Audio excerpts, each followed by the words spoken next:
السلام علیکم ورحمۃ اللہ وبرکاتہ۔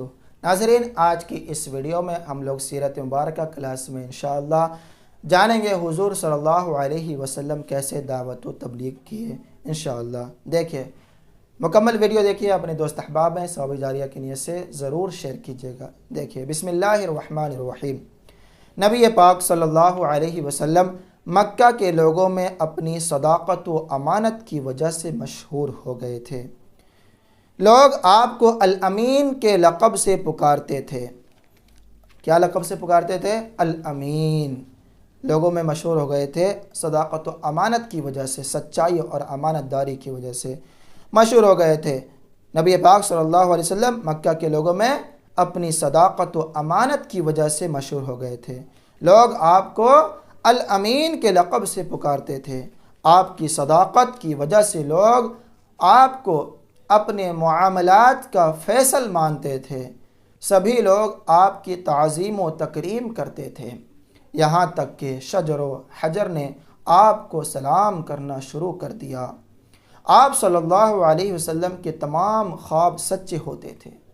جب آپ کی عمر 40 سال ہوئی تو غار حرا میں آپ پر وحی کا سلسلہ شروع ہوا۔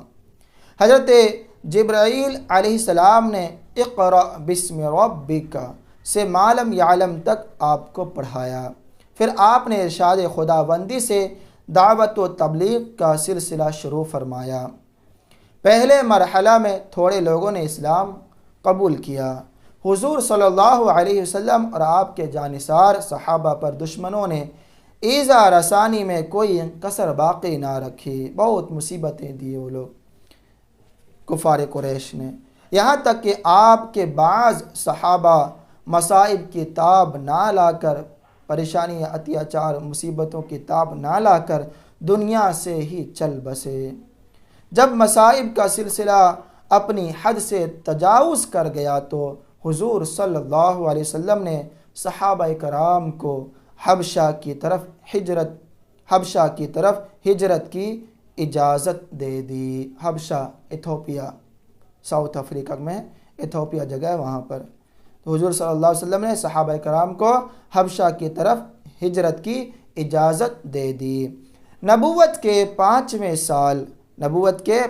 سال 10 مرد اور 4 عورتوں، اور نبوت کے 7ویں سال 83 مرد 83 مرد اور 18 عورتوں نے حبشہ کی طرف ہجرت فرمائی۔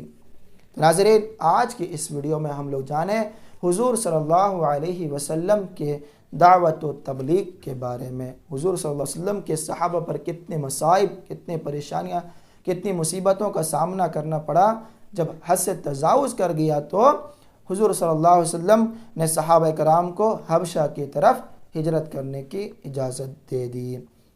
دیکھیے، اس میں ہم کچھ سوالات چھوڑ کر کے جا رہا ہوں، آپ لوگ کمنٹ میں ضرور لکھیں۔ نبی پاک صلی اللہ علیہ وسلم کس چیز کی وجہ سے مشہور ہو گئے تھے؟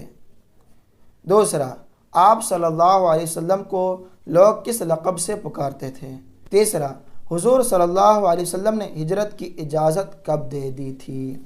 یہ 3 سوالات ہیں، ضرور آپ کمنٹ میں لکھیں۔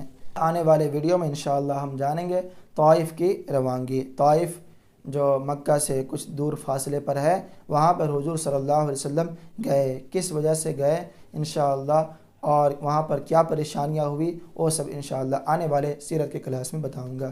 دعا میں یاد رکھیں۔ خدا حافظ۔ السلام علیکم ورحمۃ اللہ وبرکاتہ۔